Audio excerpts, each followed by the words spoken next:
it's a huge pleasure for me to welcome Lori MacMullen, the Executive Director from CUCCIO, joining us today. Not only is Lori a close colleague of mine and somebody who I talk with multiple times in a week, but she's also become a dear friend. And so this is really a pleasure for me to have this conversation with Lori. I first want to take a step back, though, and talk a little bit about the Women in Tech series. We've been doing this now for actually a few years with different aspects of the series as we've unrolled it. It really came about in concert with our McMaster IT strategic plan, and also just recognizing the importance of elevating and highlighting the important role women are playing across the higher education IT landscape. So when we originally kicked this off back in 2020, actually, if I'm not mistaken, we kicked it off as part of our McMaster IT Forum.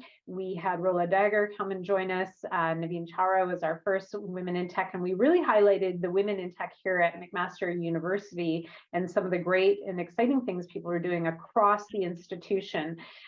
We have since then moved forward. Of course, COVID happened, but last year we decided to kick off another aspect of this with talking about the larger higher ed IT landscape. We had a panel discussion at CanHeight, and then from there I spoke to each of our panelists from the CanHeight panel in turn, and we did a summer series talking to some of the female CIOs from across Canada universities, all members of CUCCIO, and learned a little bit more, not only about their careers, but about their experiences as women in tech, and also what they're doing to support women in tech as well. This fall, I'm speaking to the three women directors. For those of you outside of McMaster, we have three individuals who joined my team over the last couple of years, three women in tech as well, who are part of my overall director team. And I'm meeting with each one of them in turn. We had a really wonderful conversation with Andrea Oliver recently, and Tracy Dallaire and Paula Brown Hackett are upcoming. So we're looking forward to those conversations. So right in the middle of that fall series, which is focused internally again, I reached out to Lori MacMullen to invite her to join us. And there is some bittersweetness to this opportunity because Lori, of course, has been leading the charge with women in tech across Canada for 13 plus years, if not longer, but certainly in the higher ed IT space. Well, I guess it's been much longer, and we're going to get into that a little bit more, Lori, but in the role of her executive directorship with CUCCIO, really supporting the advancement of women in tech from her position there. And she's going to talk a little bit more about things. And the bitter part of this for me is that Lori has announced her retirement. And so we know that we will always have engagement and interaction with Lori, but we are in that sunset part of her executive directorship. And then, you know, who knows what will happen next, and we can poke into those places as well in our conversation. So long-winded beginning to say, welcome to you, Lori. Really, really happy to have you speaking with me today. Really looking forward to introducing new people to you, but also I know many of your fans will be on this call as well, and really interested in hearing different parts of your perspectives and the facets that you bring to our Canadian higher ed IT environment. So I want to hand off to you and just get you to talk a little bit about yourself, your role, your title, and then we can dig into the meatier part of the conversation as well. So thank you and welcome. Great. Thank you, Gayleen. As Gayleen said, Gayleen and I have become not just colleagues, and we spend a lot of time talking about the issues and the challenges, and sometimes it's over a glass of wine, and sometimes we agree, sometimes we don't agree. So it's been a wonderful experience to work with Colleen and the many others, or Gayleen, I know your name, I do know your name, with Gayleen and the many others at CUCCIO. So as Gayleen said, I'm the executive director of CUCCIO. I've been in the position for 13 and a half years, actually. And this year I did announce that I was going to step down as the executive director, retire. Not sure what the future is going to hold. We'll get into that a little bit later in terms of there's nothing specifically concrete planned, but as I hope you will gather from the conversation as we go through this, I feel I still have a lot of energy and a lot of passion and a lot to give. So I just figured out how to do that going forward, which I plan to do. I mean, I'm going to take a little bit of a break, but then I plan to. I'm not going too far. I still have a lot of interest in and a lot of passion for the sector, both the higher education sector as well as the IT industry overall. And I've had a lot of experience that I think I can continue to share. Gayleen asked me to give a little bit of a personal introduction. So I live in Fredericton, New Brunswick, have lived here my whole life. I'm New Brunswick bred and born. As I like to tell people, I chose to stay in New Brunswick back in 1981. I've been married for 41 years. I met my husband actually in university here at UNB, at the University of New Brunswick. And at that time, when I graduated actually out of UNB with a Bachelor of Business Administration, with my major was in actually marketing, not in IT at all. The only IT course I took in university was a COBOL programming course. For those of you who've been around a while, that was an old language, still a good one actually, because it's easy to program. That was the only, actually I took Fortran. Let me rephrase it, let me correct myself. I took Fortran in a business degree. Always wondered why I did, but I did. Then when I started my first job, I went back and took the COBOL programming course. But so suffice to say, I've stayed in New Brunswick. At the time, I wondered whether that was the right decision to make, if it would ever limit my ability or my career or my opportunities. It never has. I've been able to do everything right here from my hometown, in the house that my husband was born in, with a tree that's 86 years old. So it's been a great experience from that respect. One quick anecdote I'll give is that just a little thing I'll share is in grade 9. For those of you who are of my vintage, and there might be a few of you on, there probably isn't a lot. Back in the day, us females we only had the choice to take home economics in middle school. At the time, it was called junior high. 3 of us in my grade 9 class decided we did not want to take home economics. We did not want to watch our fingernails grow, which was basically part of the program. We decided we wanted to take shop. So we actually petitioned the school board and had them give us permission, the 3 of us, to take shop class. So we were the first 3 females in New Brunswick to take shop class in grade 9. So that consisted of small motor repair, manufacturing, carpentry.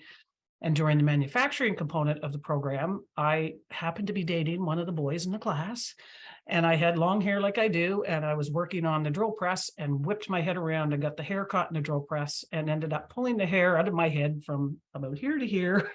So I wore a bandana for 6 months that year because I had a huge bald spot on the side of my head, and Gayleen's grimacing because she's never heard that story, I don't think.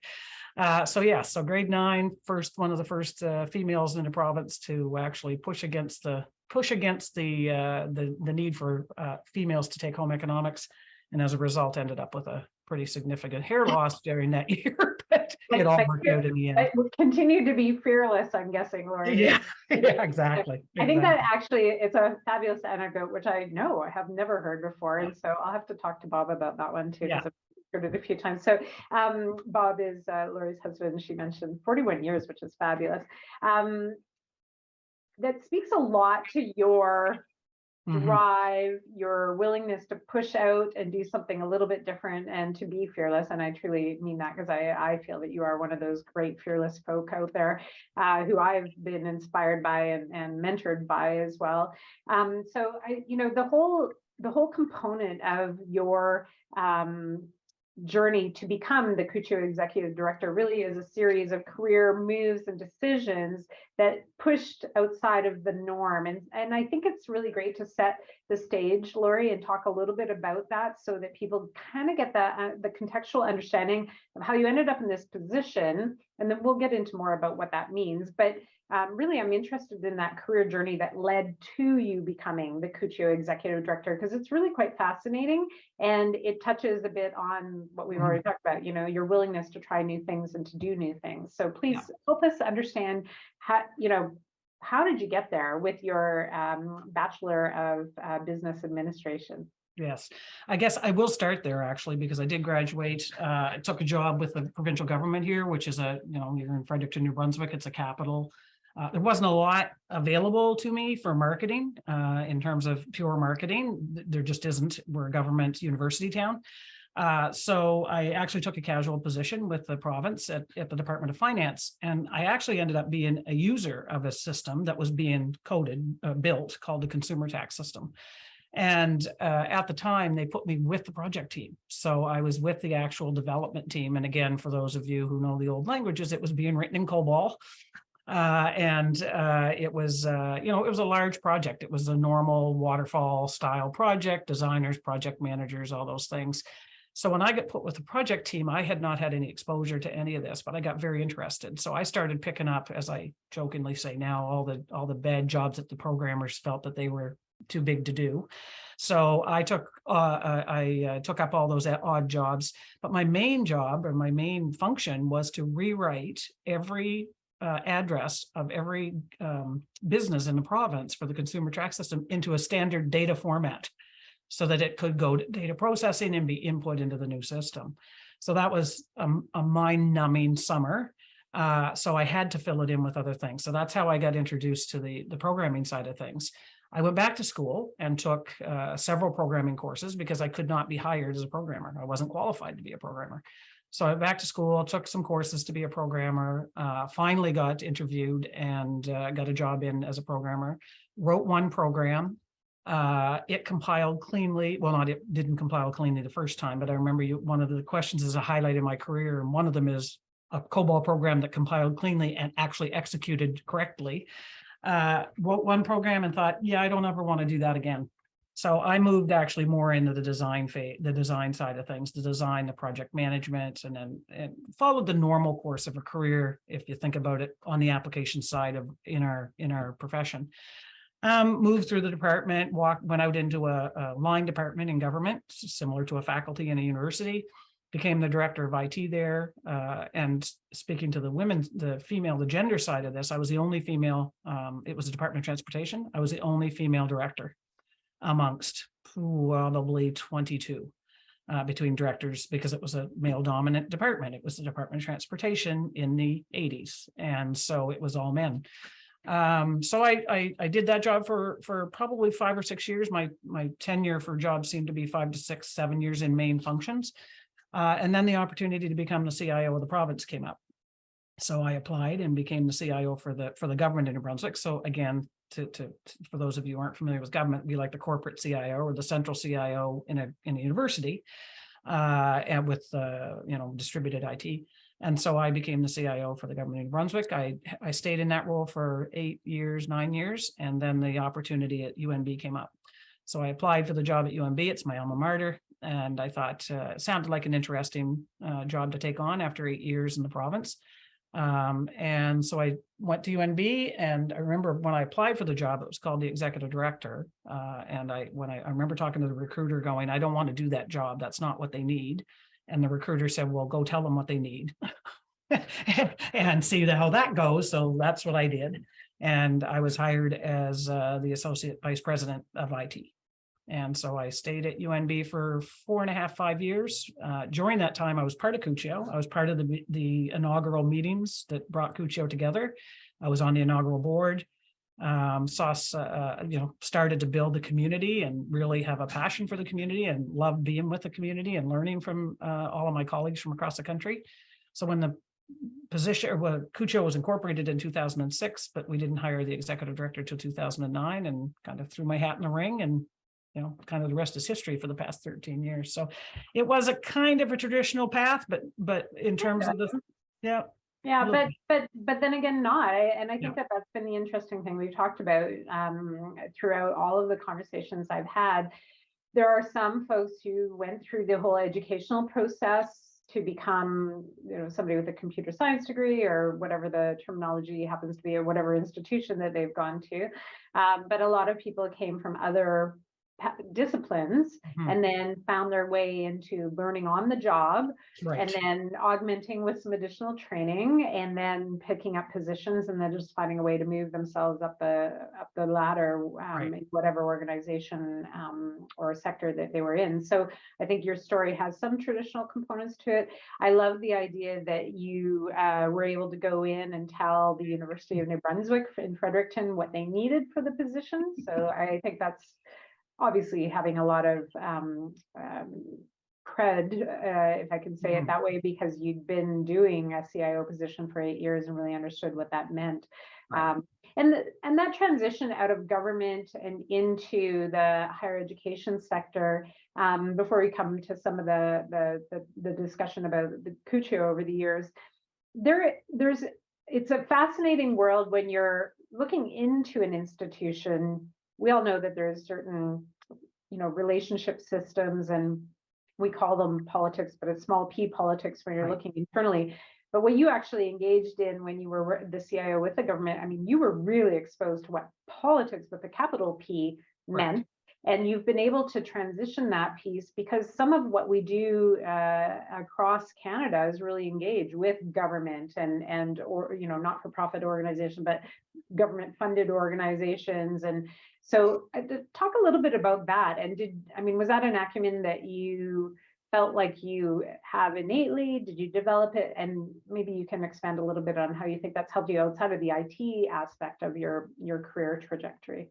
Right. I think there's a whole bunch in that question, but first and foremost on the political acumen. I've been through a lot of leadership assessment programs. I've done a 3-week executive development program at Queen's University, which was phenomenal.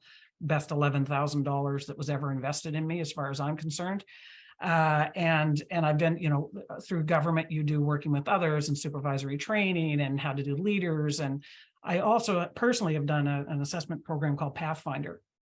And it's very much focused on understanding what your innate tendencies are and your innate skills are, and building on those versus trying to fill gaps of what you're not good at. And the whole concept behind it is good leaders know who they are, know what they're good at, and bring people around them that can fill the gaps, as opposed to try to be that, which they are not. And that's a long-winded question to say that Pathfinder assessment actually rated me very high in political acumen. So, and little p, this is not partisan political, this is organization political, but inside of government, obviously there's big P political. But as a civil servant, as a professional civil servant, your job is to give your best professional advice. And a minister once said to me, if I take your advice, be happy and be pleased and be proud. But if I don't take your advice, don't take it personally, because it's my job as the elected official to do the job of making the decisions. And there are other implications that I may or may not be able to share with you. There's cabinet confidentiality. There's all sorts of reasons why political decisions are made, big P and little p. So as a civil servant, I live my life based on mantras. I've got little yellow sticky notes all over the place, and I wrote a bunch down today just to remind myself. And one that I was taught very early on as a civil servant was speak truth to power. And that has served me well. I would suggest that it serves everybody well. Speak truth to power. So that translates right over into any organization, whether it's government or a private sector or public sector for that matter, or universities. But having said that, moving from the government environment to the university environment, I will admit I did not do my homework as well as I should have. I knew the president of the university. I knew him because he was a local, I won't call him a boy, but he was a local boy. I knew him. I had the utmost respect for him. He had a passion for New Brunswick. He had a passion for making a difference in New Brunswick. And I was totally in with that to help him do that as my role in the university. I did not do my homework to understand how universities work. So I went in with the naive idea that they worked like a government department. Like the president was like a deputy minister and the vice presidents were like assistant deputy ministers. And we were all on the same page. We were all rowing in the same direction. We were all in the same boat. Didn't take me long to realize that we're not all in the same boat. And the analogy, and I'm sure you've heard me use this before, Gayleen, is that in government, you're all in a boat. The premier is yelling, row, row, row, and everybody's rowing in the same direction. They may not be rowing at the same speed, but if you're not rowing in the same direction, you're not in the boat, basically. And in the university, everybody's in their own boat, rowing in whatever direction they want. And I have no idea who's yelling row, row, row. So it didn't take me long to figure that out in the university environment. It was a shock. It was a learning environment for me. The first day on the job, I was called in front of Senate to defend why we were using word perfect instead of word. And I'm thinking, why am I having this conversation? So didn't take me long to figure out how to work the little p politics. But again, politics, whether it's organizational politics, politics in the university is politics. What I found different in the university environment was it wasn't quite as in your known. It's still there. The power, the underlying power structures are all there. It's just not partisan politics. Oh, you're muted. Yeah, thank you. Sorry. I find that really interesting because I think it really does speak to the taking. I love that this is one of your innate skills, which is obvious to me, having seen you in lots of different situations, and being able to take those and figure out the environment that you're in and then modifying your approach, but not losing the core innate of your competencies around that speaking truth to power, as you call it, which is really, I think, so critically important, but also really hard to do for many of us, myself included at times. You know, how do you, depending on how much of a people pleaser you are and how much of a, you know, there's all these other aspects of how we bring the other facets of our personality into situations as well. And, you know, most of the wars we have are actually in our own heads. So we all know this, right? Like, this is reality. No matter what your title is or where you are in an organization, there's always this other part of yourself that you're always having your conversations and debates with. So you in the CUCCIO environment, one of the things that was really interesting that you mentioned was that you were a member of CUCCIO, you were a CIO. And I know some of the history, I know as other people only know some parts of it, but can you talk a little bit about this? Because I think in 2022, we understand, I'm going to use the big tent, we understand in higher education that we, as higher education IT specifically, we have this great collegial relationship across the country. We spend a lot of time at different levels of an organization in IT, interacting with our peers at different institutions, sharing information. It's actually quite an open and collegial environment. We really do support and appreciate each other. And I can say that's, you know, across Canada, but we know that these are relationships you can have both with our partners in the US as well as elsewhere in the world. All of that to say, there wasn't a CUCCIO at one point. You've created in concert with all of your colleagues across the country, but certainly you've driven these pathways and networks to create that opportunity for sharing. What the heck happened before that? And how did, like, who had the brainwave and how did that happen? I think it's such a great story to share with people from your perspective, because you were obviously partisan to it, but you very much then became the champion of it as well. Right. Yeah. I think that the conversations around bringing some kind of national voice to the discussions or national sectoral voice, I'll put it like a pan-Canadian sector voice to some of these discussions started actually even before I was at UNB back. I think my understanding, and it may be urban legend, but my understanding even before I was part of it at UNB was there was a very strong contingent in Ontario. The CIOs in Ontario. ACSD, I think. ACSD, yes. I don't even know what that stood for. But right. Anyway. I think it was the Association of Computer Science Directors. Or was it Administrative Computing Senior Directors? Anyway, something like that. Yes. But there was already, because of your geography, obviously, and the fact that, you know, and it's something we struggle with today even, is that education is provincially funded, research is federally funded. So how do you map all that together? But bottom line is there was a very strong contingent in Ontario. And I think one of the Ontario CIOs left, or one of the Ontario leads left and went to BC, and they found a strong contingent in BC. And then we had a strong contingent in Atlantic that I was part of. It's still there, actually, called the Education Computer Network. So they're still very strong provincial or regional conversations. But at that time, and it was Sean Reynolds, Jim Cranston, Rick Bunt, Jerry Miller, all men, but that's okay. I happened to be, speaking of women in IT, there was only 2 female CIOs around the table at that time, myself and Gayleen Roquette.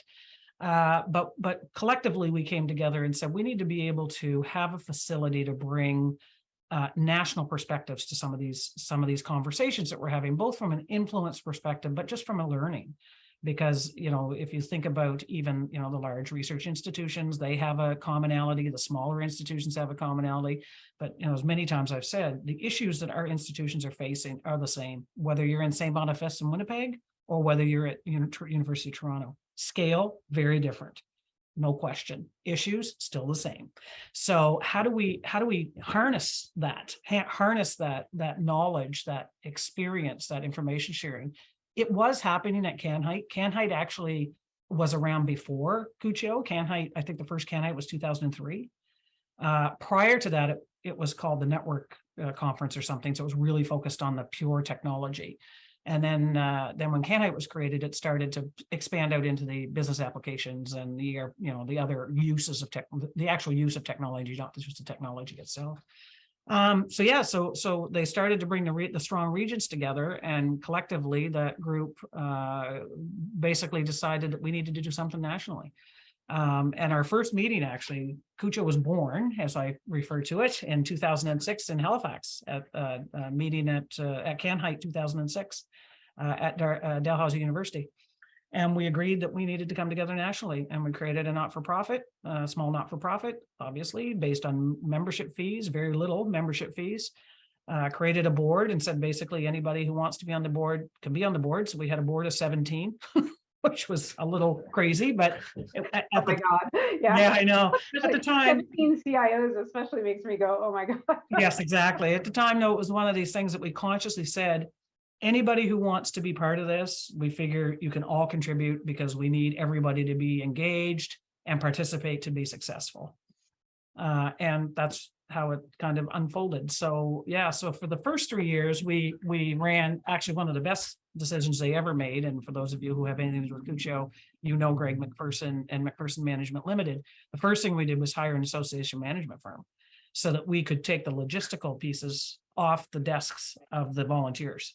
Right. So Greg took care of minutes. He took care of getting the meetings established, because that can suck your energy and suck any time that you've got. So the CIOs that were involved actually had time to think about what needed to be done and strategically think about content. And to this day, we still have that. So, which is great. Thank you for the history lesson. And it was really historic. I think the idea of driving something like that forward and knowing when you start out with something, you're not sure how it's going to end, and it's right. Still has momentum and has continued to grow and develop and mature as an organization and across the Canadian landscape, which is amazing. You then went from this opportunity to be a founding member and participant to the opportunity to actually become the executive director. So what was the decision process for you at that point? And I'm curious, tell me about the decision process, because I think that's really fascinating for people, especially, we spend a lot of time mentoring people who are thinking about career change, right. Changing from an, institution, but you were actually really changing your role in essence. Yes. Yeah. And I'll tell you, so one of the reasons, I mentioned earlier that I've only had, a handful of major career changes. I've gone through obviously move up the ladder normally in a government. It's a process. Obviously you have to perform to move up. But it's not like, jumping around in the private sector and seeing new opportunities. So, or grasping new opportunities. So I'd done that through government.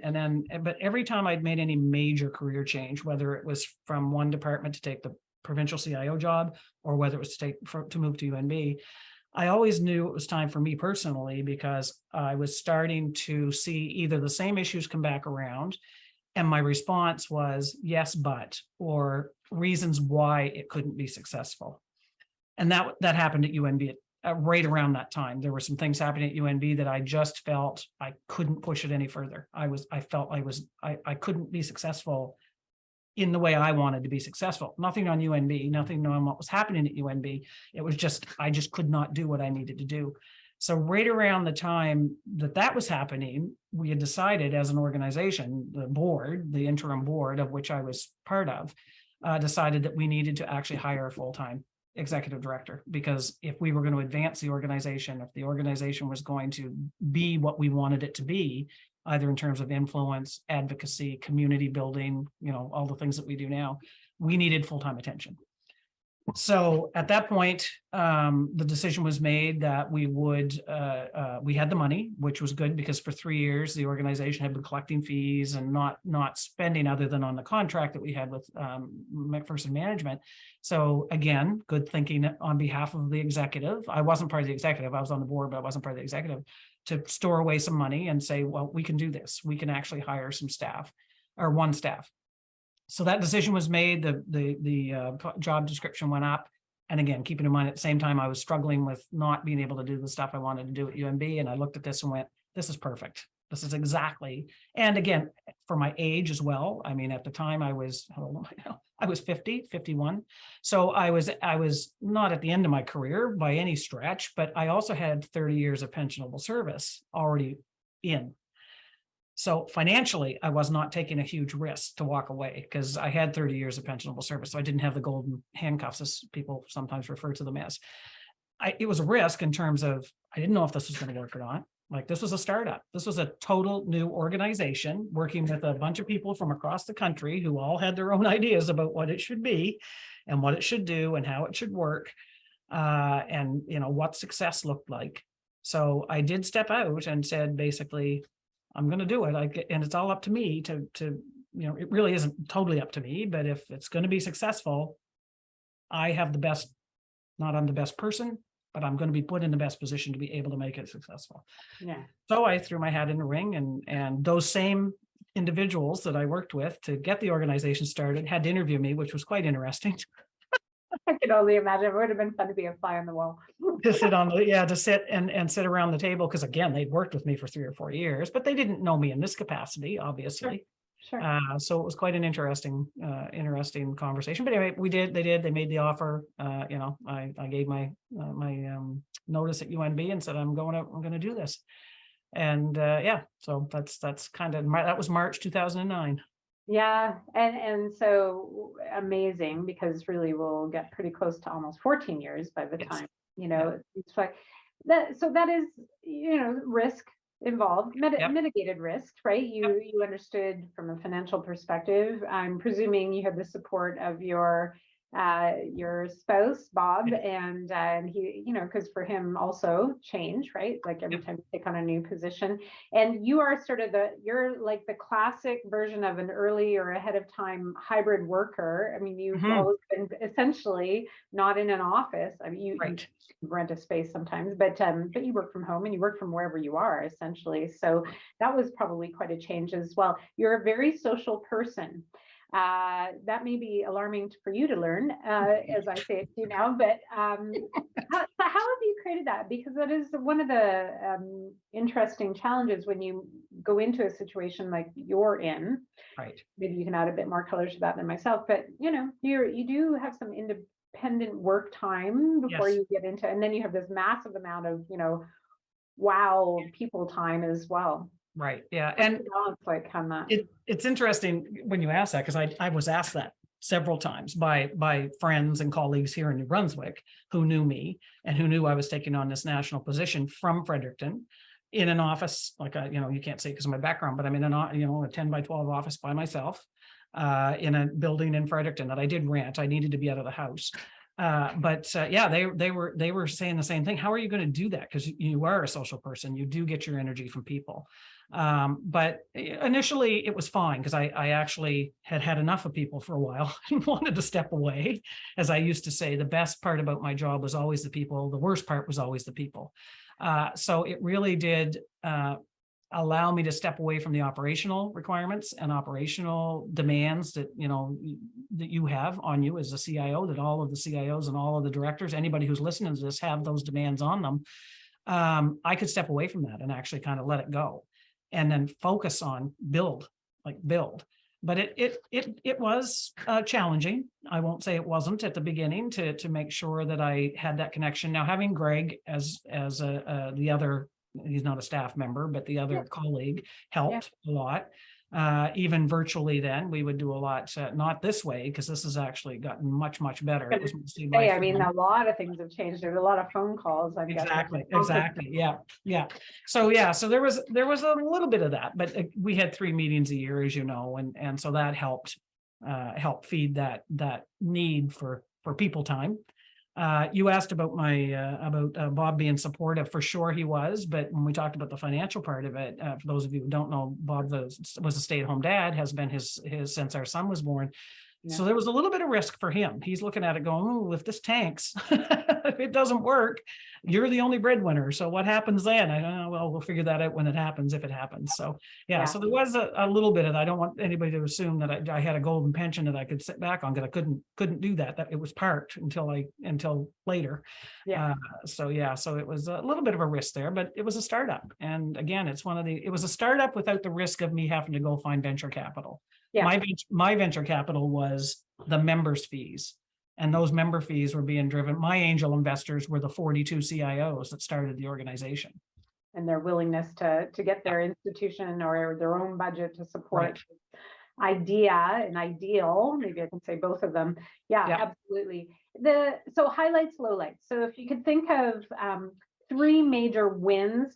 I'm putting you on the spot with this one, I know, so just do your best. But 3 major accomplishments or things that you're super proud of about CUCCIO, and then maybe 3 of the challenges that maybe got resolved but are enduring perhaps. And lots of people would have different perspectives, but a lot more than the rest of us about this. Right. I think so.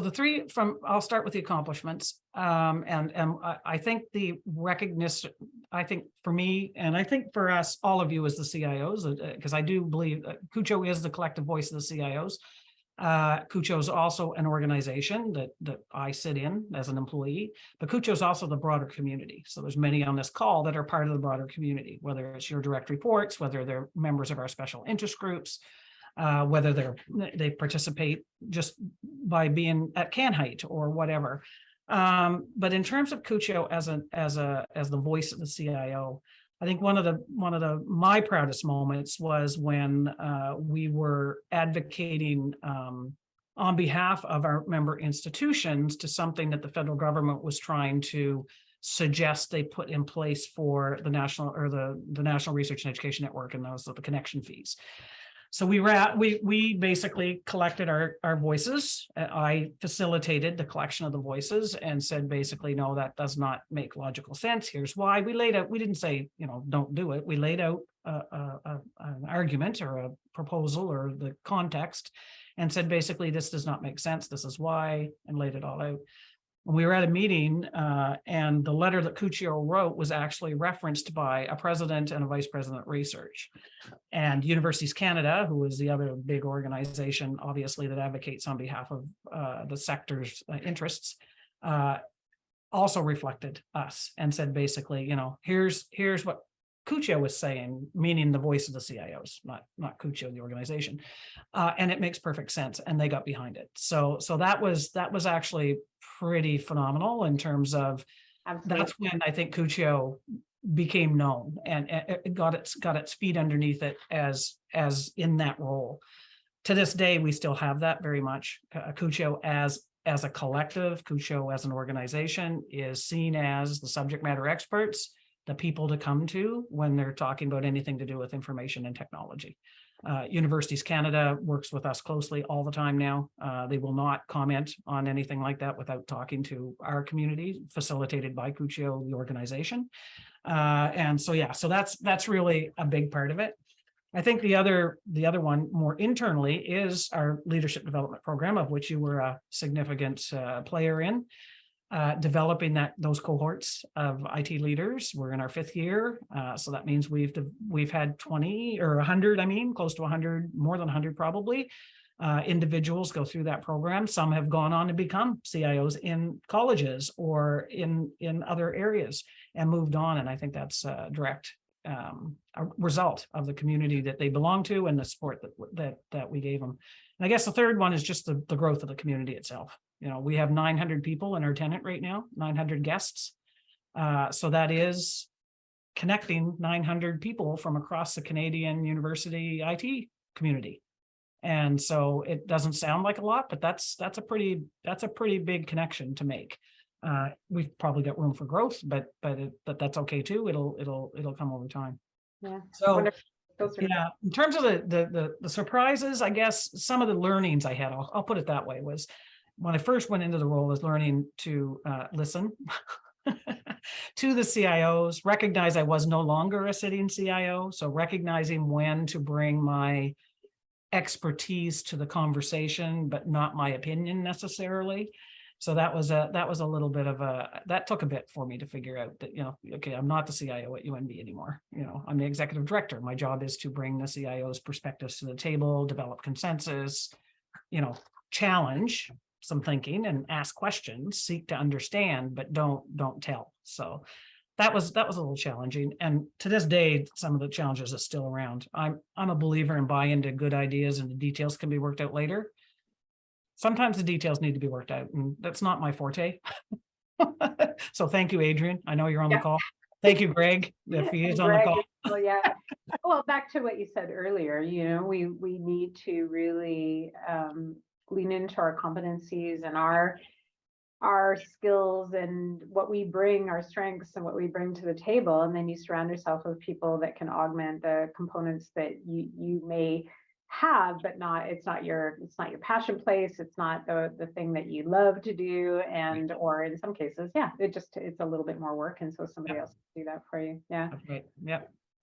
I'm going to move us on to the women in tech conversation a little bit, Laurie, because I'm really curious from your perspective. You've watched the landscape shift we all have across higher education IT and across higher education, I would say, in terms of the women and leadership.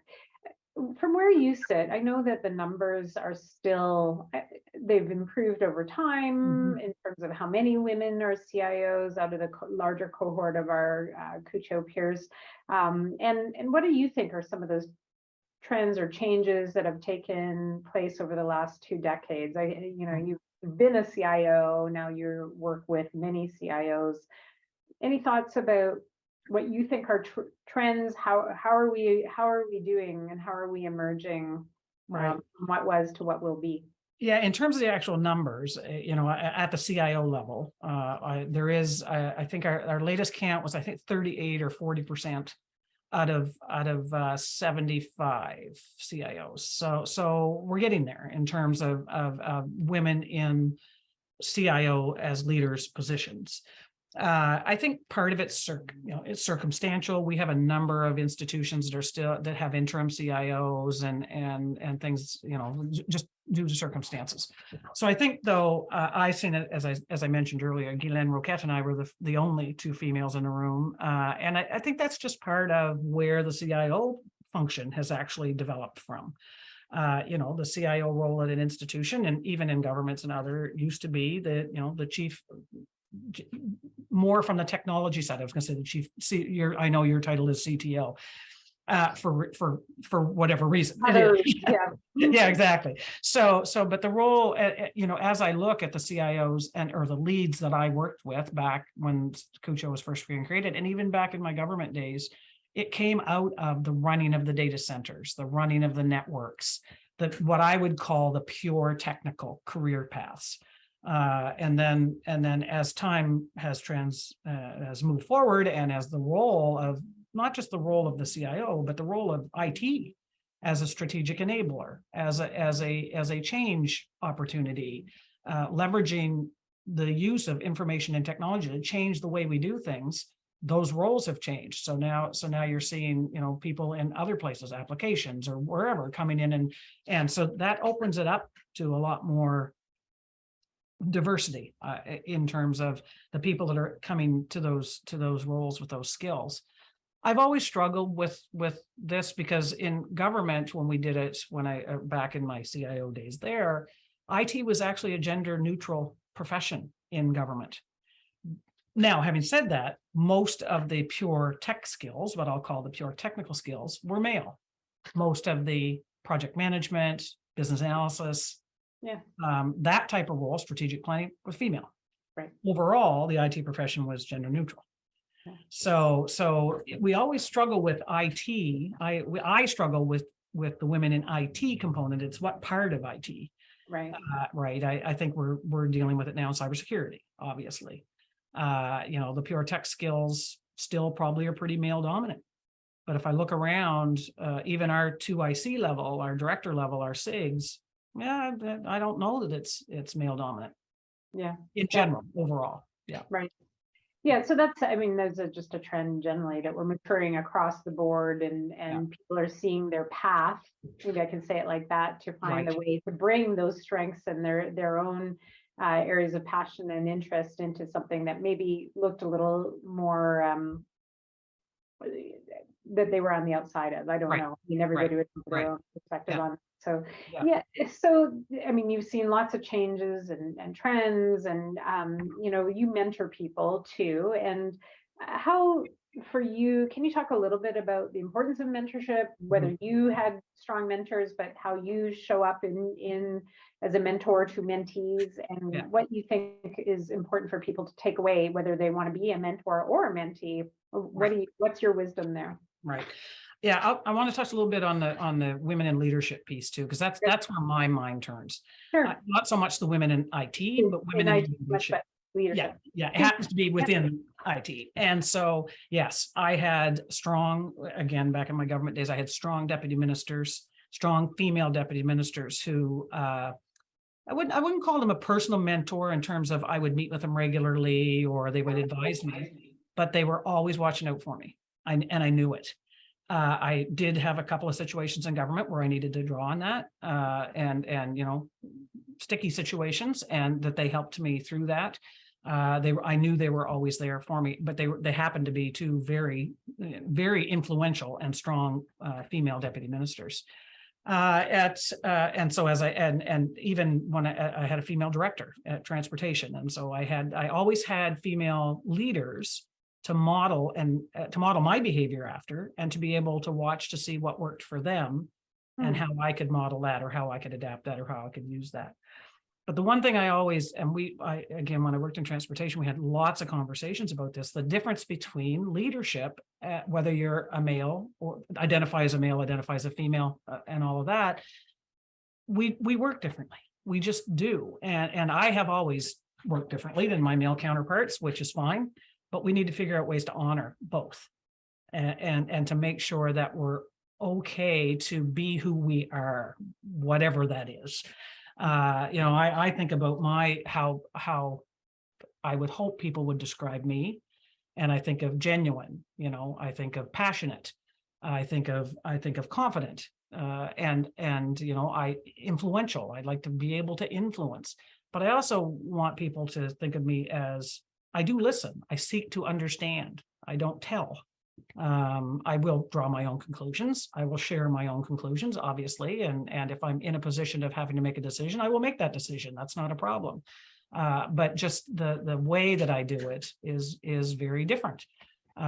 So I would hope that would apply to male or female, actually. And that's just good leadership in my mind, in terms of, including people and being able to listen and be able to draw the information in, make the conclusion, and drive the decision and lead to the outcome, basically, or make sure the outcome happens. Make the hard decisions when you have to, obviously. But for the most part, it should never be, just a tell. That's something I must say in my career, I've only ever said because I'm the boss twice. And it's only because I was pushed to it. Right. Yeah. We're doing this because. And I think that's an important trait. I mean, obviously we all know what our titles and positions are, and we all have a role to play in an organization regardless of that, and the hierarchy that may be there as well. So I think that's great. And I think it's a really good foundation to build on. When you're, what is there some messaging that you provide to your mentees, people that you're spending time mentoring? And I know there's a few people across the sector that you spend time with on a regular basis, who sought you out for that. Is there a theme to what people are asking that you are providing guidance and or feedback around? Yeah, it's interesting because yes, it's often just it's listening and being able to confirm what they're thinking, confirm what they already know. Like, so often it's not about tell me what to do about this. That's not what I do in terms of advising, counseling, helping, whatever. And so it's more, walk me through the situation you're in, tell me what you're thinking. And then I often, my actual method is to ask a lot of questions. Right. So you're coaching. You're It coaching. is, it's coaching. It absolutely is. But Yeah. there are times when I will challenge. There's been a couple of times where individuals have said, this is how I do it. This is what I'm doing. And I'm going, really? No, I don't think that's probably your best bet. Like, you might need to think about it. And often tidbits will come to me while I'm having the conversation. Like, the one individual I recall, she's very driven to be, very good project manager, actually, driven to outcome. So every conversation, every interaction had to have an outcome. And I said to her one day, every conversation does not have to have an outcome.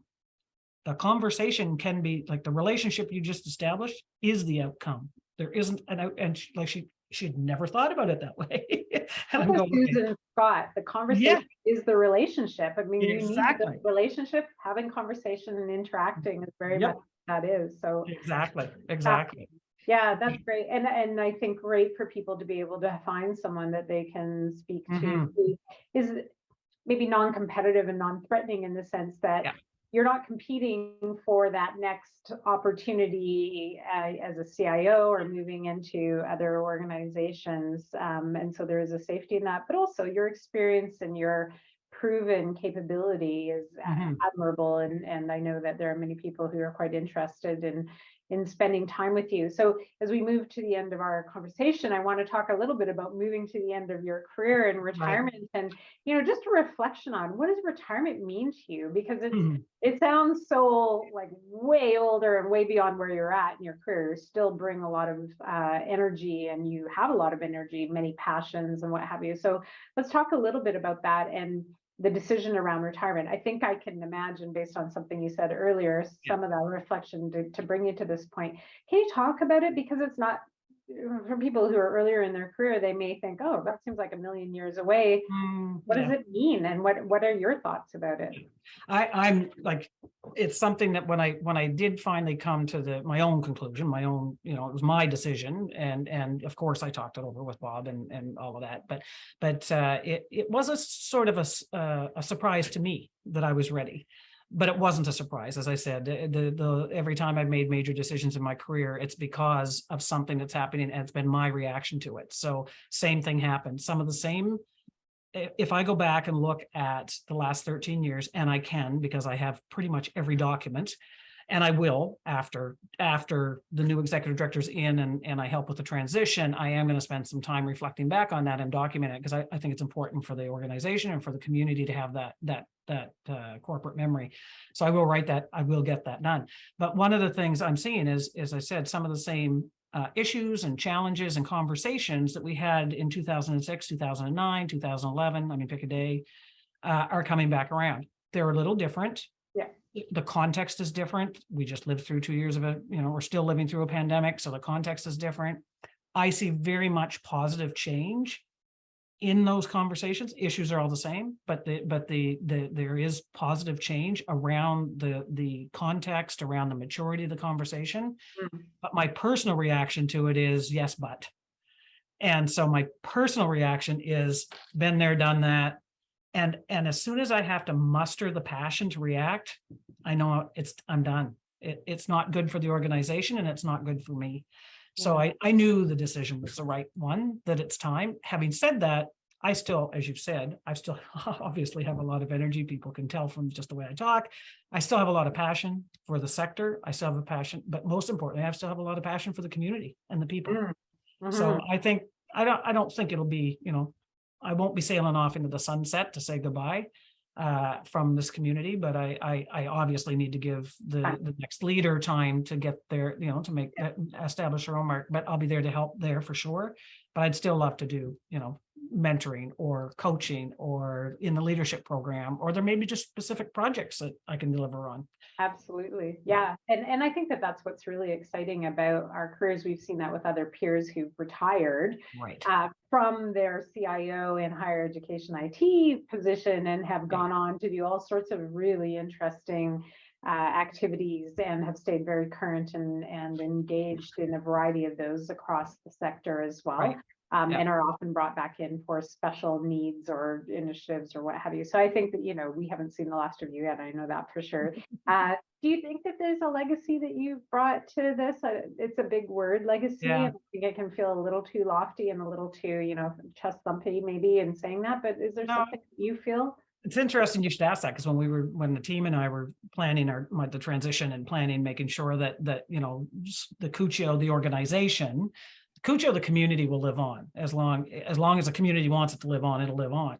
CUCCIO, the organization, will facilitate that. So CUCCIO, the organization, the team was asking me, they used that word, Lori's legacy, and I kind of cringed at it. But then when it was explained to me, they said basically, no, what are the foundational pieces that you want to make sure are strong? And strong foundation for the next executive director to take it to the next level, or to evolve it to the next phase, however you want to describe it. So yeah, I think the legacy is that, and it's interesting because our chair, Wency, and I have had a conversation about this in terms of my personality actually drives a lot of the culture and the feeling and the community in terms of the intimacy. And, again, one of our team members said, you guys are all in each other's business. And he meant that in the most complimentary way. He said, but you all understand each other's job, but you also connect personally. So and you've seen it, Gayleen, you and I came together through some of the personal side of things. And we care about each other as people. We want to help each other as professionals, but we care about each other as people. So I hope that would be my legacy, is that you all continue that regardless, and that the next executive director can as well bring that. I mean, not everybody's conducive to that, but hopefully that'll be able to be continued. Yeah, well, and I think the fact that you've made that space will help us all to know it's possible. Right. So we exactly be on your legacy on that. Well, and that whole trust piece is so important. That trusted community, the psychological support group, as I like to refer to it as. Yes. Yeah. Absolutely. Yeah. We're at the end of time. We could probably talk we will be talking, because I'm going to see you at the end of October, which is awesome, in person. But this is it for today, Lori. And it's just a wonderful opportunity to pull some of your wisdom and your experiences and your history together for the community. So thank you for making time today. And of course, I know that people will look forward to their future interactions with you, whatever that looks like for people. But certainly for us, we're excited to see what comes next for Lori MacMullen. Great. Thank you, Gayleen, for the opportunity. It's been awesome. And of course, we'll talk more. Yeah, we will. There'll always be more conversation. Yeah, exactly. Yeah. And thanks to everybody who joined. Yeah, absolutely. Really appreciate everyone's presence today. Super opportunity to hear from one of our amazing leaders across higher education IT, Lori MacMullen.